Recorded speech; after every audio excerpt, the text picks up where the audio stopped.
গতকালকে সোশ্যাল মিডিয়াতে ছড়িয়েছে যে প্রত্যেকটা ভিডিও 5 আগস্টের। হাদি কোনোদিন চিন্তা করে নাই যে তাকে ভিডিও দিয়ে প্রমাণ করতে হবে তার আজকের এই লড়াইকে। হাদি একটা কথাই বলেছেন, জান দেব জুলাই দেব না। তিনি জান দিয়ে প্রমাণ করে গিয়েছেন তিনি জুলাইকে কিন্তু কোনো কিছুর কাছেই বিক্রি করেন নাই।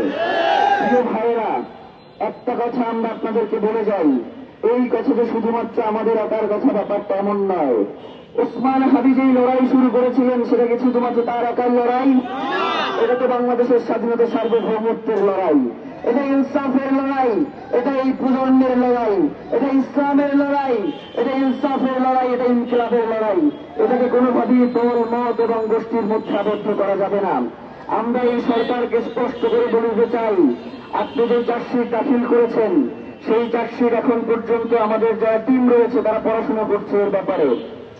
এর ভিতরে আমরা এখন পর্যন্ত যা দেখতে পেয়েছি, বাপ্পি নামক এক কলা গাছকে সামনে এসে মূল ঘটনাকে আপনারা আড়াল করবার চেষ্টা করছেন। এই জনগণ কি আপনারা বোকা মনে হয়? যেই জনগণ জুলাই ঘটিয়েছে সেই জুলাই জনতার দায় যেহেতু আপনারা নিচ্ছেন না, এই জুলাই জনতার কোন দায় নাই আপনাকে ক্ষমতায় টিকিয়ে রাখা। তাদের কোন ঠেকা পড়ে নাই আজীবন তারা রাজপথে রক্ত দিয়ে যাবে, আর আপনারা বারংবার তাদের রক্তের উপর দিয়ে ক্ষমতায় গিয়ে এইসব সুশীলগিরি ফলাবেন। এই জনগণ, আজকে বাংলাদেশের জনগণ আপনাদেরকে একটা স্পষ্ট বার্তা দিতে চায়, সেটা হচ্ছে আগামী নির্বাচনে